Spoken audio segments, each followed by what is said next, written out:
আজ 2রা ফেব্রুয়ারি 2026। আজ থেকে শুরু হলো মাধ্যমিক পরীক্ষা। 2026 সালের মাধ্যমিক পরীক্ষার্থীদের সংখ্যা প্রায় 9,71,340 জন। এর মধ্যে ছাত্রের সংখ্যা 4,26,733 জন এবং ছাত্রী 5,44,606 জন।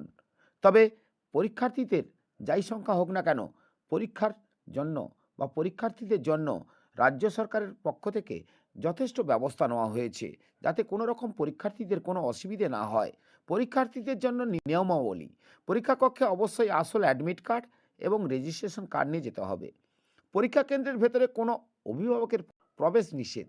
পরীক্ষা কেন্দ্রে কোনো ধরনের মোবাইল বা বৈদ্যুতিক ডিভাইস নিয়ে যাওয়া যাবে না। পরীক্ষার খাতায় নির্ধারিত স্থানে রোল নাম্বার এবং রেজিস্ট্রেশন নাম্বার লিখতে হবে। পরীক্ষার্থীদের সঠিক সময়ে পরীক্ষা কেন্দ্রে উপস্থিত হতে হবে। পরীক্ষা কেন্দ্রগুলি শৃঙ্খল বজায় রাখতে হবে। পরীক্ষার সময় কোনো ধরনের অন্যায় উপায় অবলম্বন করা যাবে না।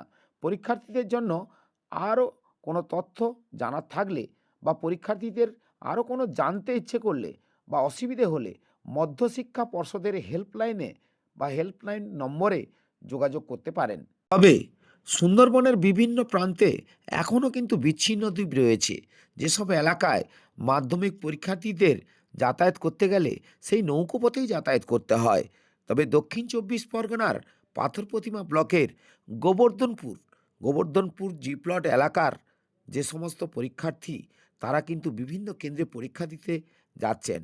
তবে গোবর্ধনপুর কোস্টাল থানার ওসি বিভাস সরকার সেই সমস্ত পরীক্ষার্থীদের উষ্ণ অভ্যর্থনা জানিয়ে তাদের পরীক্ষা কেন্দ্রে পৌঁছে দেওয়ার ব্যবস্থা করে এবং হাতে একটি পানীয় জলের বোতল হাতে তুলে দেয়।